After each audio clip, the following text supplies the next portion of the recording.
오늘은 맹인의 갈망을 해결해 주시는 예수님이라는 제목으로 말씀을 나누겠습니다. 우리는 특별히 요한복음 7장에서 초막절이라는 절기가 시작되면서 우리가 특별히 성령에 대한 이야기를 계속 해가면서 계속 자주 봤던 이 7장 37절의 말씀, 누구든지 목마르거든 내게로 와서 마시라. 특별히 예수님께서 생명수를 주시는 구원을 초대하는 이 말씀으로부터 이제 7장이 시작이 됐던 것들을 보지요.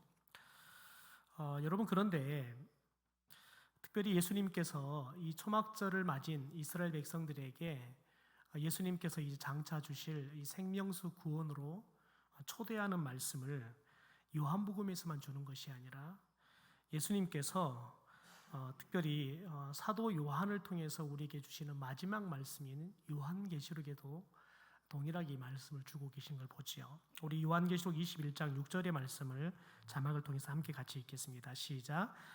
또 내게 말씀하시되 이루었도다. 나는 알파와 오메가요 처음과 마지막이라. 내가 생명수 샘물을 목마른 자에게 값없이 주리니. 여러분, 이 말씀은 예수님께서 처음부터 마지막까지 존재하시는 시작이고 마지막이다, 이 말은 동시에 예수님께서는 처음부터 마지막까지 실은 이 말씀만을 했다라는 또 그런 뜻으로 우리가 해석이 되기도 하죠. 그러니까 예수님께서 오셔서 공생애를 시작하시면서 우리의 목마름을 해결하기 위해서, 그래서 우리에게 영원한 생수를 주셔서 우리가 영원한 구원을 얻도록 하기 위해서 이 말씀을 주셨듯이 예수님의 전 사역이 바로 그러한 말씀에 이 말씀을 주기 위한 사역이었다라는 것들을 우리에게 말하죠. 특별히 여러분, 요한계시록 22장 최종적으로 말씀하시는 이 부분, 이 말씀도 똑같습니다. 같이 한번 읽어볼까요? 22장 17절입니다. 시작. 성령과 신부가 말씀하시기를 오라 하시는도다. 듣는 자도 오라 할 것이요 목마른 자도 올 것이요 또 원하는 자는 값없이 생명수를 받으리라 하시더라. 예수님께서 하신 이 마지막 말씀이 여러분, 특별히 요한계시록을 통해서 두 번이나 강조가 되죠. 여러분, 그런데 이 두 번이나 동일하게 강조되어지면서 나타나는 공통점이 있습니다. 우리에게 목이 마르면 와서 마셔라 라고 이야기하는데 공통점이 뭐냐면 값없이 마시라는 겁니다. 그러니까 공짜로 와서 마셔라는 거지요. 여러분, 그런데 예수님께서는 우리에게 내가 너희들에게 생명수를 줄 거니까 와서 목이 마르며 마셔라 라고 이야기하지만, 동시에 그러면서 너희들은 값없이 와서 마셔라 라고 이야기하지만, 실은 예수님께서 우리에게 주시는 이 생명수는 값이 없는 그냥 공짜 무료로 주는 게 아니라 예수님께서 대신 자신의 생명을 값으로 지불하셨습니다. 그래서 우리는 이미 다 지불된 거기 때문에 너희들은 와서 값없이 마시라라고 이야기하는 거지요. 여러분, 그런데 값없이 주신다고 하셨지만 이 두 번의 말씀을 자세히 우리가 한 번 더 살펴보면 여러분, 조건이 있습니다. 어떤 사람이 와서 마셔라는 거죠? 목이 마른 사람이 와서 마셔라는 겁니다. 목이 마른 사람이 와서 마셔라. 그런데 여기서 목이 마르다라는 것은 우리가 신체적으로 이렇게 목이 마른 상태를 이야기하는 것은 아닙니다. 삶의 고난이나 먹고 사는 문제들, 이런 것에 대한 목마름이 아닙니다. 우리의 심령이 목마른 사람을 이야기하는 거죠. 영적인 목마름입니다. 여러분, 그런데 이 영적인 목마름은 언제 생기냐면 우리가 예수 그리스도의 말씀을 듣고 또 우리가 예수 그리스도의 구원에 대한 소식을 듣고 실은 영적 목마름을 느낄 때 가능하다는 거죠. 그러니까 여러분, 특별히 예수님께서 너희들이 목이 마르면 와서 마셔라 라고 이야기하면서 공짜로 마셔라 라고 이야기하지만, 어떻게 보면 이 말씀을 좀 엄밀히 들여다보면 실은 값없이가 아니라 너희들이 목마름이라는 또 갈증이라는 이 값을 지불해야 된다는 거죠. 그러니까 우리들이 목마르지 않으면, 우리가 갈증이 나지 않으면 예수님께 와야 할 이유가 없는 겁니다. 올 필요도 느끼지 못하지요. 여러분, 그런데 특별히 여러분, 바로 우리가 구원하면 우리는 믿음으로 구원을 받는다라고 이야기했습니다. 그러니까 믿음이 뭐냐? 우리는 여러분, 이 믿음에 대한 이야기를 우리가 다양하게 이야기할 수 있겠지만 오늘 말씀으로 본다 그러면 실은 목이 마르면 와서 마셔라라고 이야기하는데요. 믿음은 어떻게 보면 우리들이 목마름을 느끼는 겁니다. 갈증을 느끼는 거지요.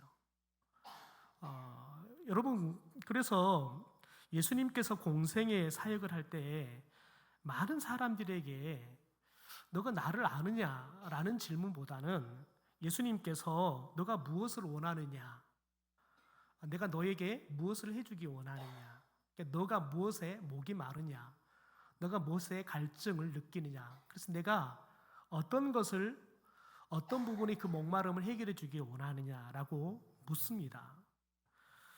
여러분, 그런데 오늘 본문에도 마찬가지입니다. 예수님께서 눈을 뜨게 해줬던 이 맹인에게 확인하고자 하신 것도 원하느냐, 목마르냐, 이런 거였다는 겁니다. 여러분, 예수님을 통해서 날 때부터 보지 못했던 이 맹인이 눈을 뜨게 되지요. 여러분, 그런데 문제가 생겼습니다. 눈을 떠지면 이제 모든 문제가 해결이 될 줄 알았는데 이 맹인을 결국 예수님을 시기했던 바리새인들이 결국은 맹인이 또 다른 문제를 만나게 합니다. 그것은 뭐냐면 이 바리새인들이 맹인을 쫓아내 버린 겁니다. 그래서 오늘 35절에 이렇게 말하죠. 예수께서 그들이 그 사람을 쫓아냈다 하는 말을 들으셨더니 그렇게 이야기하죠.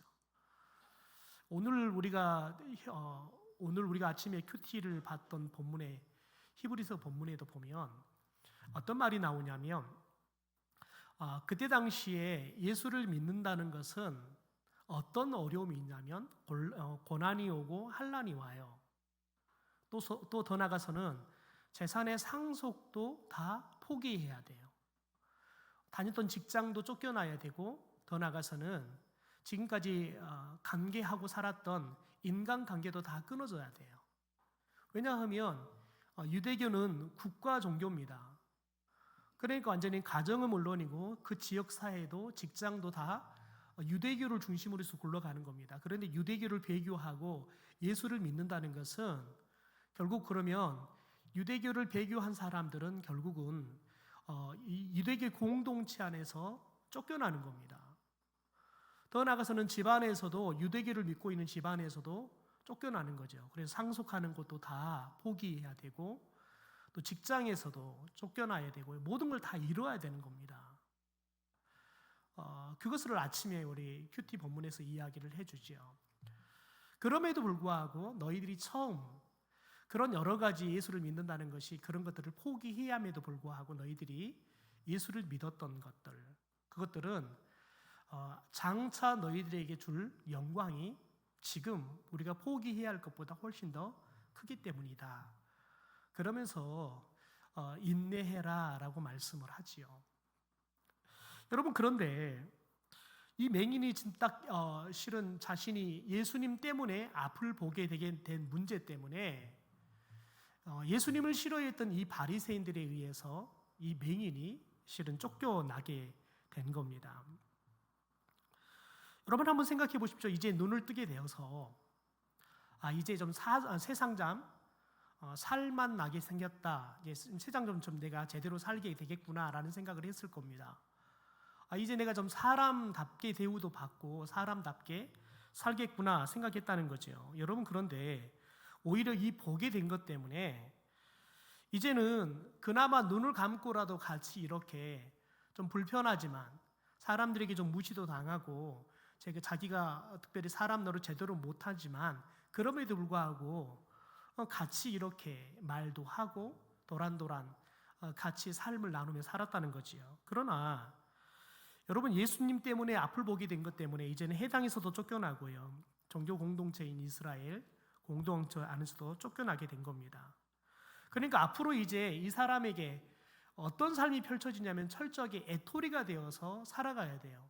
오히려 맹인일 때보다 더 훨씬 더 비참한 삶을 살아가야 할 여러분 미래가 이제 시작이 돼버린 겁니다. 여러분 그런데 놀라운 것은 뭐냐면 이 맹인이 기꺼이 그런 대가를 감수했다는 겁니다. 여러분 그러면 이 맹인은 믿음이 있어서 그럼에도 불구하고 그런 대가를 지불했을까요? 우리가 오늘 말씀을 보면 예수님을 만나기 전까지 예수님이 다시 만나 주는데 예수님이 찾아오셔서 다시 만나기 전까지 이에게는 실은 예수님에 대한 바른 믿음은 있지 않았던 것 같습니다. 왜냐하면 오늘 예수님께서 결국 다시 만나서 그에게 주시는 거 뭐냐면 믿음에 대한 이야기이기 때문에 그렇습니다. 여러분 그런데 그럼에도 불구하고 예수님을 제대로 믿지 않았음에도 불구하고 이 앞을 보지 못한 사람이 본인이 앞을 보게 되어서 이제는 사회로부터 격리당하고 더 나아가서는 왕따를 당하고 오히려 맹인일 때보다 더 불편하게 살아가야 할 여러분 그 미래의 삶을 그가 선택했다는 거예요. 여러분 그러면서 결국 이것 때문에 예수님께서 그를 다시 찾아오시게 되어지지요. 그리고 결국은 그가 예수님을 만나면서 자연스럽게 이제는 예수님을 진짜 믿게 되어지는 믿음의 역사가 오늘 본문 안에서 등장하게 되어집니다. 여러분 특별히 우리가 지난주에 봤을 때 이 맹인의 부모님들이 이 바리새인과 또 전체적인 사회적인 분위기가 예수님과 함께 살아가게 되어지면 어떤 분위기가 일어나는지 알았기 때문에 실은 자식의 문제에 대해서 예수님에 대해서 감사하고 예수님에 대해서 적극적으로 변호하고 이야기를 할 줄 알았는데 실은 부모가 이제 우리 자식은 다 큰 성인이니까 우리 자식에게 물어봐라. 그래서 자신들은 이 곤란한 그 상황을 완전히 회피해버리는 그런 모습들을 보죠. 왜 그렇습니까?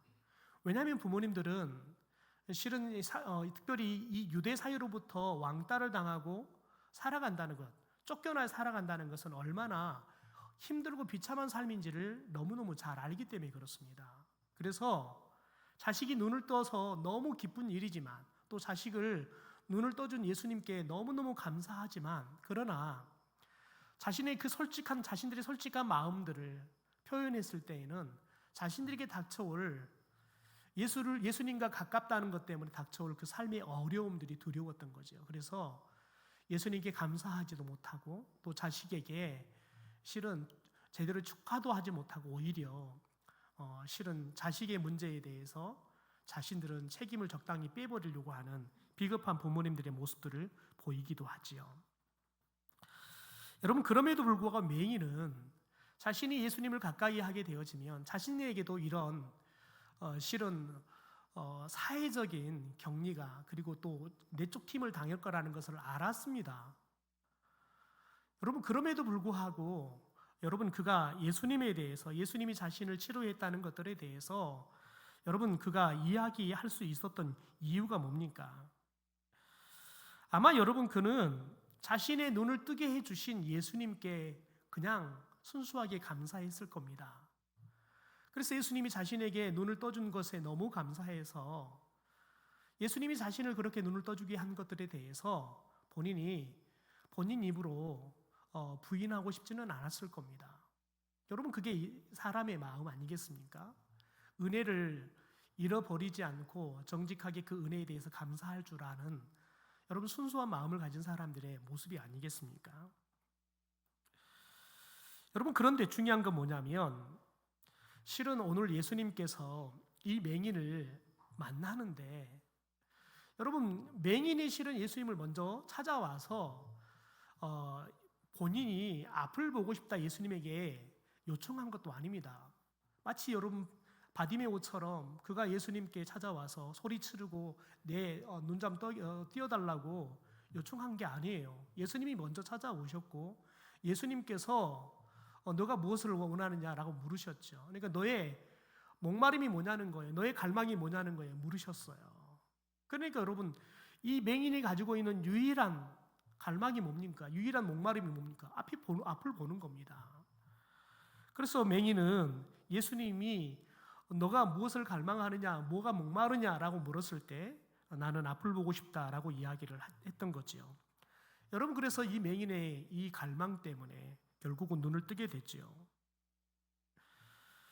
여러분, 그런데 여러분, 이 갈망 하나가 결국은 예수님을 만나면서 그가 눈을 뜨고, 더 나아가서는 눈을 떠서 오히려 편안한 생활이 아니라 오히려 더 고립되어지는 삶을 살아가지만, 여러분, 결국은 여러분, 이 맹인이 이 삶으로부터 또 자유케 되어지는 것도 여러분, 예수님이 그에게 묻는 이 질문을 그가 여러분 정직하게 대답함으로 인해서 실은 진짜 자유함을 누리게 되고 있는 것들을 보게 되어집니다. 여러분, 인생의 목표나 인생의 유일한 소원이 이루어지면 보통의 사람들은 실은 그 목표점에서 뭔가를 더 나가려고 하기보다 안주하려고 합니다. 여러분, 그래서 어떤 사람들은 어떤 일들을 어느 정도 성취해 놓으면 그래서 더 이상 내가 무엇을 해야 될지를 몰라버려서 실은 이제 열정도 꺾여버리고 그리고 더 열심도 내지 않는 경우들을 종종 우리들이 보게 되어지죠. 여러분, 맹인은 지금 이미 눈이 뜨여졌습니다. 그래서 본인이 보고 싶었던 이 갈망의 문제가 해결이 되었습니다. 여러분, 그런데 오늘 예수님이 다시 찾아오셨어요. 여러분, 예수님을 다시 찾아오셨는데 여러분, 그가 보는 것에 만족하지 않고 또 다른 갈망을 여러분 예수님 앞에 드러내게 됐지요. 여러분, 그래서 오늘 예수님께서는 이 맹인을 다시 찾아오셔서 이 맹인의 이 갈망을 다시 한번 확인하고 싶었습니다. 여러분, 그래서 오늘 35절에 35절에 이렇게 말하죠. 예수님께서 그를 찾아와 주셔서 만나시고 이렇게 묻습니다. 내가 인자를 믿느냐라고 질문을 하지요. 여러분, 그런데 우리는 인자하면 저와 여러분은 그냥 예수님을 가리킨다라고 이야기해요. 그런데 인자란 말은 그냥 사람의 아들이에요. 그러니까 예수님이 지금 이 맹인에게 질문하는 건 뭐냐면 그냥 사람처럼 보이는 나인데 그럼에도 불구하고 너가 나를 하나님으로 보기로 소망하냐는 거예요. 여러분, 지금 내가 인자라는 거야. 사람의 아들이라는 거예요. 그런데 나를 지금 갈망하냐는 거예요. 사람들은 그냥 요셉의 아들, 마리아의 아들, 그냥 목수 이렇게 봐서 저 사람은 절대 메시아라 말을 할 수 없다는 거예요. 그래서 메시아로 인정하지도 않았지요. 그런데 그럼에도 불구하고 너는 나를 믿냐는 거예요. 인자인 나를 믿냐는 거예요. 여러분, 그랬더니 그가 뭐라고 대답합니까? 36절에 주여 그가 누구시니까 내가 믿고자 하나이다 라고 이야기해요. 여러분, 왜 이 말을 할까요? 여러분, 지금 예수님을 새로 만났지만 어떻게 보면 이 맹인은 이분이 자기를 눈을 띄워준 예수님인지 정확하게 몰랐습니다. 여러분, 그래서 예수님께서 이렇게 말합니다. 30절에 내가 그를 보았거니와 지금 너와 말하는 자가 그이다 라고 이야기해요. 그러니까 여러분, 예수님께서 지금 이 맹인과의 대화를 통해서 여러분 지금 이가 갈망하는 거 뭐냐면 나도 메시아를 갈망한다는 것들을 이야기를 하는 거죠. 그랬더니 예수님께서 내가 그다라고 이야기를 하는 겁니다. 여러분, 예수님께서는 지금 이 맹인에게 무엇을 재확인하냐면 그가 갈망했던 눈을 뜨는 문제가 해결이 되었지만 영적인 눈이 떠지는 문제는 해결이 되지 않았습니다. 죽음의 문제가 해결되지 않았죠. 죄의 문제가 해결되지 않았죠. 그래서 여러분, 얘에게 지금 그 갈망에 대한 여러분 의도를 묻는 겁니다. 여러분, 그래서 예수님께서 41절에 예수께서 이르시되 너희가 맹인이 되었다라면 죄가 없으려냐 본다 하니 너희 죄가 그대로 있다라고 실은 이게 누구에게 하는 말입니까? 네, 바리새인들에게 하는 말입니다. 그런데 여러분, 이 속에 뭐가 담겼냐면 실은 맹인이 영적으로 예수님을 갈망하고 있다는 겁니다. 그것을 좀 보여주고 있는 겁니다. 그러니까 이 맹인은 맹인이 되었기 때문에 나를 갈망할 수 있었다는 거예요.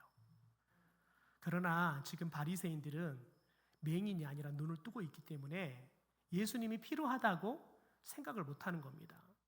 여러분, 우리가 예수를 믿으면 더 이상 그러면 우리는 구약을 폐기하고 구약을 믿지 않아도 되는 건 아니겠습니까? 라고 질문하는 사람들이 혹자는 있습니다. 그런데도 하나님은 여전히 여러분 우리에게 구약 성경을 우리에게 말씀으로 주셔서 왜 보게 하십니까? 왜냐하면 율법은 우리에게 우리가 죄인이라는 것을 깨닫게 합니다. 우리가 율법의 말씀 앞에 서면 우리의 삶이 이 말씀대로 살지 못하는 죄인의 삶을 살았다는 것들을 우리가 알게 하죠. 그래서 저와 여러분이 이 죄의 문제를 해결해야 할 문제를 갖고 있다는 걸 아는 겁니다. 여러분, 그럴 때 우리의 죄의 문제를 해결하는 예수님께 나아갈 수 있는 거예요. 그래서 여러분, 율법은 저와 여러분이 죄인이라는 사실을 깨닫게 하고 예수님이 필요하다는 것들을 우리가 알고 예수님께 나아갈 수 있도록 인도하는 몽학 선생과 같은 역할을 하는 거예요. 율법이 우리를 구원해 줄 수는 없어요. 우리가 구약에 나와 있는 말씀을 다 지킨다 그래서 저와 여러분이 구원을 받을 수 있는 건 아니에요. 왜냐하면 다 지킨다는 것은 내 입장에서 다 지킨다는 거지 하나님의 입장에서는 여러분 결코 지켰다고 말할 수 없기 때문에 그렇습니다. 여러분, 주님께서 오늘 실은 이 말씀 속에 특별히 이 맹인에게 오늘 여러분 이에게 진짜 구원을 주시는, 그래서 영적인 목마름을 완전히 해결해 주시죠. 여러분, 그런데 정말 이 말씀이 오늘 예수님께서 가장 마음 아프게 주는 사람들은 누구냐면 여러분 바로 바리새인들인 겁니다. 오늘 38절에 보면 맹인이 완전하게 주님을 만나게 되는 것을 보게 됩니다. 여러분, 예수님께서 자신을 내가 그다라고 소개하니까 38절에 맹인이 주여 내가 믿나이다 하고 절을 했다라고 이야기하죠. 진짜 이제 예수님을 믿게 된 겁니다. 지금까지는 여러분 이 맹인이 예수님이 누구인지도 몰랐죠. 단순하게 여러분 자기의 눈을 띄워주는 존재 이 정도 알았다는 거죠. 그런데 이제는 예수님을 만나면서 예수님께서 자신의 영적인 문제를, 그래서 자신의 목마름을, 자신의 갈망을 완전히 해결할 수 있는 분이라는 사실들을 알았다는 거죠. 그래서 예수님을 진짜 나의 구주로 믿음으로 고백하는 겁니다. 그런데 여러분 중요한 건 뭐냐면 오늘 40절의 말씀입니다. 바리새인들이 이렇게 질문을 하지요. 바리새인 중에 예수와 함께 있던 자들이 이 말씀을 듣고 이르되 우리도 맹인인가? 라고 질문을 해요. 예수님이 어떤 말씀하셨습니까? 39절을 같이 한번 읽죠. 시작. 예수께서 이르시되 내가 심판하러 이 세상에 왔으니 보지 못하는 자들은 보게 하고 보는 자들은 맹인이 되게 하려 함이라 하시니. 여러분 보십시오. 그러면 여기서 바리새인들은 우리도 맹인인가? 라고 말한다고 해서 여기서 말하는 맹인은 어떤 맹인을 말할까요? 여러분, 예수님이 왔을 때 맹인인 사람을 말할까요? 아니면 예수님이 왔을 때는 보는 사람이에요. 그런데 그 사람들을 맹인을 만들다고 이야기했어요. 전자일까요? 후자일까요? 여러분, 지금 이 바리새인들이 질문하는 건 전자일까요? 후자일까요? 여러분 한번 생각해. 지금 바리새인들은 자기들이 여러분 영적인 시야가 어두워졌다, 영적 맹인이라는 사실을 이 사람들은 인정하고 있습니까? 인정하지 않고 있습니다. 그러니까 정말 지금 이 바리새인들은 이렇게 질문하잖아요. 우리도 맹인인가? 라고 질문을 해요. 여러분, 그런데 아마 여러분 바리새인들이 예수님께 질문할 때에는 앞이었을 수도 있어요. 내가 심판하러 이 세상에 왔으니 보지 못하는 자들. 왜냐하면 여러분 보지 못하는 사람들은 보게 될 거라고 이야기하니까요. 모든 사람은 여러분 좋은 걸 선택하고 싶지 않겠습니까? 여러분, 그런데 예수님께서 뭐라고 말합니까? 너희가 맹인이 되었더라 라고 이야기해요. 그러니까 맹인이 아니었는데 너희들이 맹인이 되어버렸다는 거예요. 여러분, 그런데 이게 저와 여러분이 믿음 생활하면서 이 바리새인처럼 우리가 여러분 그냥 예수님 오실 때는 맹인이 아니었다가 여러분 우리들이 맹인이 돼버리는 사람들을 무수하게 발견할 수 있다는 거예요. 제가 전통교회를 가서 사역하면서 계속 경험하는 거 뭐냐면 자연스럽게 교회 안에 영적인 실은 불만족들이 있어요. 대부분이 이 한국 사람들의 영적인 불만족은 어디에서 많이 나오냐면 가장 많이 나오는 게 그거예요. 한국 사람들은 학구열이 높잖아요. 그러니까 우리 교회는 성경에 대해서 잘 가르쳐 주지를 않습니다. 그래서 우리가 성경에 대해서 좀 체계적으로 잘 배울 수 있도록 양육 시스템을 좀 만들어 주시면 좋겠습니다. 이렇게 다 대부분의 전통교회를 가면 그걸 요구를 해요. 왜냐하면 대부분 이제 1세대 목회자들이나 2세대 목회자들이 실은 성경을 가르치고 하기보다는 예배와 신방으로 계속 교회를 세워왔기 때문에 그런 말씀에 대한 갈급함들이 있어요. 여러분, 그런데 그럼 양육 프로그램을 하면 누구부터 해야 될까요? 새가족부터 해야 될까요? 네, 기존의 성도들부터 해야 되는 거예요. 왜냐하면 더군다나 장로님들부터 해야 돼요. 왜냐하면 이건 교회의 정책이거든요. 근데 장로님들이 이것을 하시고 이거 정말 해야겠구나라는 것을 실제 이렇게 체감하지 않으면 그냥 1년, 2년, 몇 년은 할 수 있어요. 그러나 어느 정도 되면 정책적으로 장로님들이 뭐 그거 안 해도 되겠네 뭐 이러면은 스톱하게 되는 거예요. 한국 교회가 지금 끊임없이 여러분 겪고 있는 상황이에요. 목회자에 의해서 그게 멈춰지기도 하지만 많은 경우는 정책적으로 스톱이 돼요. 여러분, 그래서 이것은 우리 교회는 예수님이 오실 때까지 생명처럼 생각하고 해야 됩니다. 여러분 생각해 보십시오. 여러분이 교회에서 계속 성경 공부를 하면 어떤 검사 부인께서 그 고백을 하더라고요. 자기가 계속 남편 따라 계속 뭐 여기저기 전국으로 돌아다니다 보니까 자기는 맨날 새가족 교육 받아 끝났다는 거예요. 제발 저 이제 새가족 교육 그만 받고 좀 그 다음 단계 좀 가고 싶으니까 좀 허락해 주세요. 그래서 그분은 또 그렇게 해서 이제 중급 단계로 갈 수 있도록 했는데 이제는 남편이 1년도 아니고 6개월 만에 가버려서 시작해서 한 4주 공부하다가 가셨어요. 여러분, 그런데 여러분 교회 프로그램이 계속해서 매 초짜만 하는 거예요. 그냥 늘 그래서 늘 또 새로운 성경 공부 프로그램 나오고 그럼 늘 새롭게 하는 거예요. 여러분, 그런데 내용은 대부분 똑같아요. 그러니까 우리는 늘 교회가 초신자처럼 성도들을 다루고 있기 때문에 교인들이 다 초신자처럼 신앙생활을 할 수밖에 없는 거예요. 지도자를 키워야 되는데 지도자를 키워서 지도자를 세워야 되는데 우리는 지도자를 세워서 지도자를 교육을 하고 있으니 여러분, 그래서 뭐 장로가 되면 뭐 몇 개월 이상 우리가 교육 받아야 되잖아요. 뭐 총회 또 성경 공부시도 봐야 되고 그러잖아요. 여러분, 이 거꾸로 된 거죠. 일꾼을 만들어서 훈련을 시켜서 일꾼을 세워야 될 것인데 우리는 정작 선출을 했고 여러분 일꾼을 세우려고 하니 그냥 반강제적으로 하는 거예요. 그런 여러분 반강제적으로 하는 것이 무슨 효과가 있겠습니까? 그러니까 여러분 임직하고 나면 끝이에요. 더군다나 한국교회는 임직식 할 때마다 그냥 뭐 장로는 얼마 이렇게 또 꼭 돈을 내니까 여러분 원하든 원치 않든 직분을 매간매직하고 있는 형태가 돼버렸어요. 우리 교회는 이게 없어야 돼요. 뭐 감사해서 각자가 알아서 헌금하는 것은 자유롭게 하겠지요. 그러나 여러분 교회가 장로는 얼마 해야 되고 여러분 안수집사는 얼마 해야 하고 여러분 이제 하나님이 일을 하라고 세웠는데 여러분 그 사람들에게 돈을 내라고 하면 어떻게 합니까?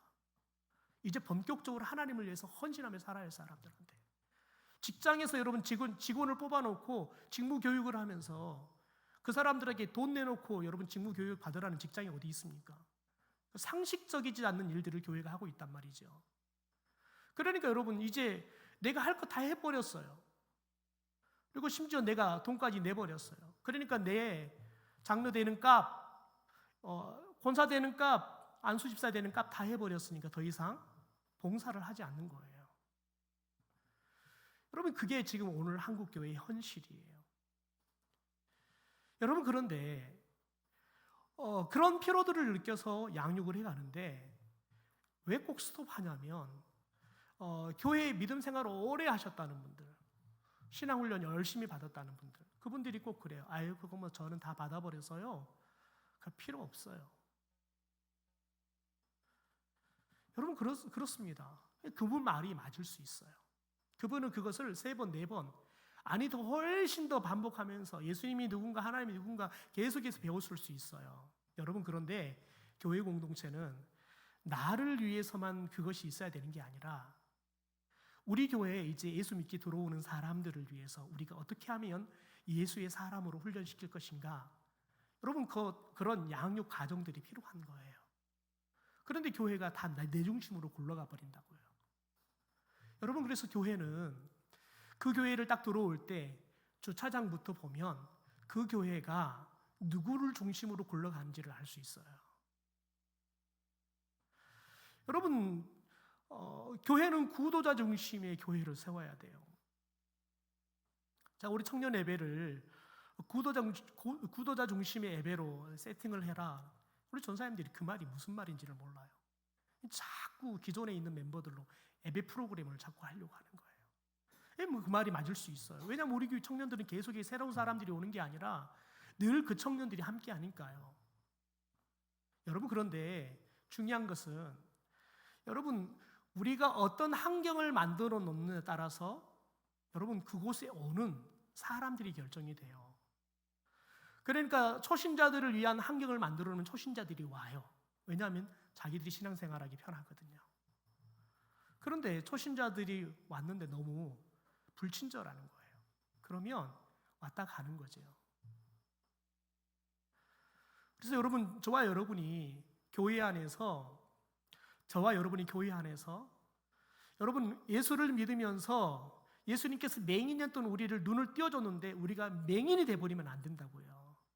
여러분, 그런데 언제 맹인이 됩니까? 나는 더 이상 필요치 않다 생각할 때요.